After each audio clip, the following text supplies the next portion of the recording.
What if everything you know, your memories, your senses, even the very concept of reality itself, is a lie? What if the universe isn't a cosmic accident, but a meticulously crafted program, running on the server of an intelligence so advanced we can't even begin to comprehend it? The idea may sound like science fiction, ripped straight from the Matrix, but make no mistake. The simulation hypothesis is one of the most provocative philosophical and scientific questions of our time. Some of the world's leading thinkers, Elon Musk, Neil deGrasse Tyson, even Nobel-winning physicists, believe there's a disturbingly high probability that we are not living in a base reality.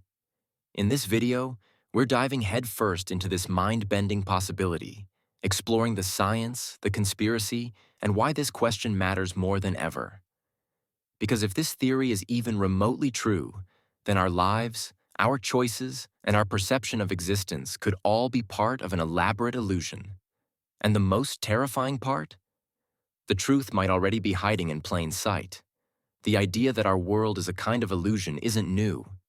In fact, it's ancient. Plato's Allegory of the Cave laid the groundwork thousands of years ago.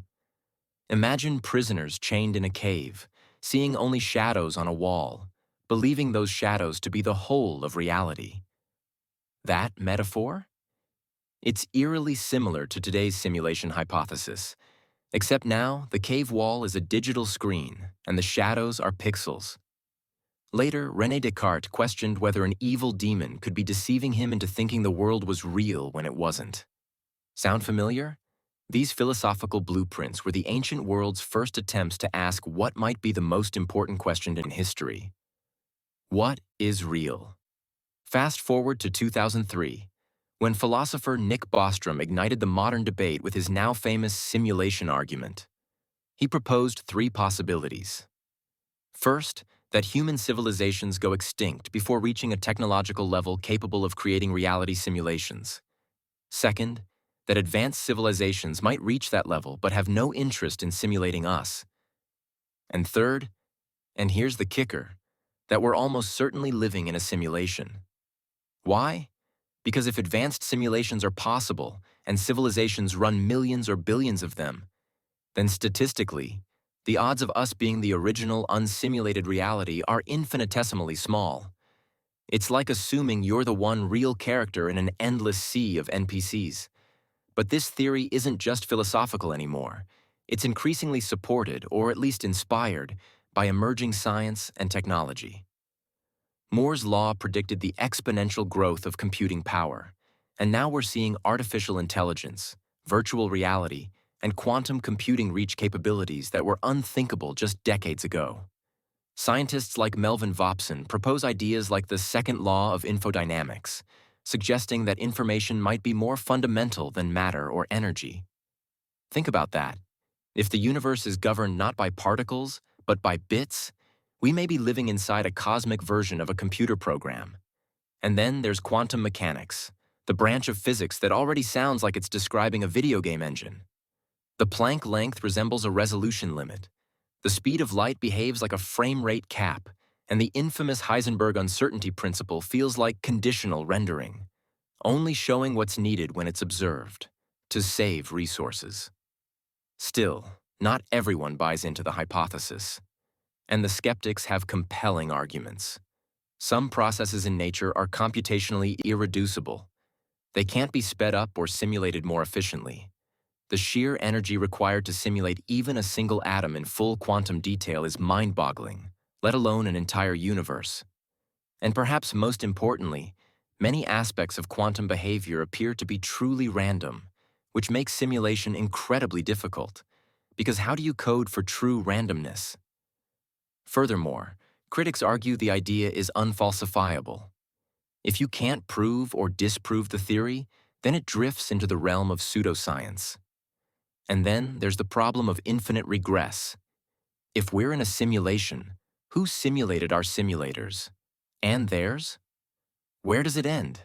Despite these challenges, the simulation theory exploded into the mainstream, not through academic journals, but through pop culture and viral content. Hollywood played a massive role. The Matrix, Inception, Westworld, Ready Player One. Each brought simulation theory to life in ways that captivated millions. But what really fueled the explosion were viral soundbites from tech icons.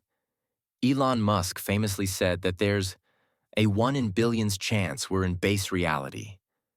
Those 11 words were enough to send the internet spiraling into a digital rabbit hole. The theory spread fast, not because of its logic, but because it felt like a cheat code to life. If nothing is real, then nothing matters. Or worse, everything is controlled. Social media only amplified the noise. Algorithms prioritize emotionally charged content, so stories about reality glitches, déjà vu, Mandela effects, and pixelated anomalies flood platforms like TikTok, Reddit, and YouTube.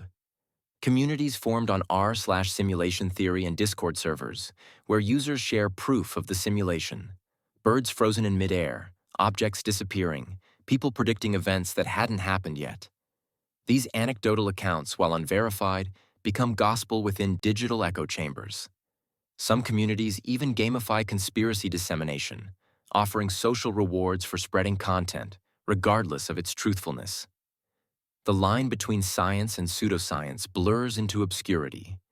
So how do we tell the difference between serious inquiry and viral conspiracy? Conspiracy theories often claim there's a hidden group, governments, aliens, AI overlords, pulling the strings, hiding the truth. They cherry-pick evidence, reject coincidence, and create a simplified good versus evil narrative that's easy to believe, especially when the world feels overwhelming. But unlike scientific theories, conspiracies are usually unfalsifiable. Any evidence against them is viewed as part of the conspiracy. In contrast, the simulation hypothesis, when discussed academically, is based on logic, probability, and testable assumptions. It doesn't claim to know who's running the simulation or why. It simply questions whether we can rule it out. Still, even asking the question can have profound psychological consequences. For some, it sparks anxiety, nihilism, or existential dread. If life is just code, then what's the point? But for others, it's freeing. If reality is an illusion, maybe we have more power than we think. Maybe we can hack the system. The theory also satisfies deep psychological needs, a craving for control in a chaotic world, a longing for meaning, a desire to belong to a community that knows the truth. But when belief crosses into obsession, the results can be dangerous. Some individuals become detached from reality, rejecting science, authority, even morality. Because if it's all fake, what does it matter? On a societal scale, the simulation narrative erodes trust in institutions, in information, in each other. It reinforces the belief that nothing is real and that someone, some hidden elite, is always lying. Combine that with algorithm-driven echo chambers, and you have a recipe for polarization, alienation, and even radicalization. It's not just a philosophical musing anymore. It's a digital virus spreading doubt in an age already defined by misinformation. So where does that leave us? The simulation hypothesis is one of the most profound ideas humanity has ever conceived. It challenges our understanding of consciousness, physics, and the very nature of existence. But it also reminds us of something deeper, our insatiable need to find meaning. Whether we live in base reality or an elaborate simulation, the most important question isn't what we're living in, but how we choose to live. Do we seek truth? Do we act with empathy, even when nothing is certain? Do we take responsibility for our beliefs and their consequences? Because the greatest glitch in the system may not be in the code. It may be in our failure to question what we're told, to examine what we believe, and to reflect on what that belief means for the world we share.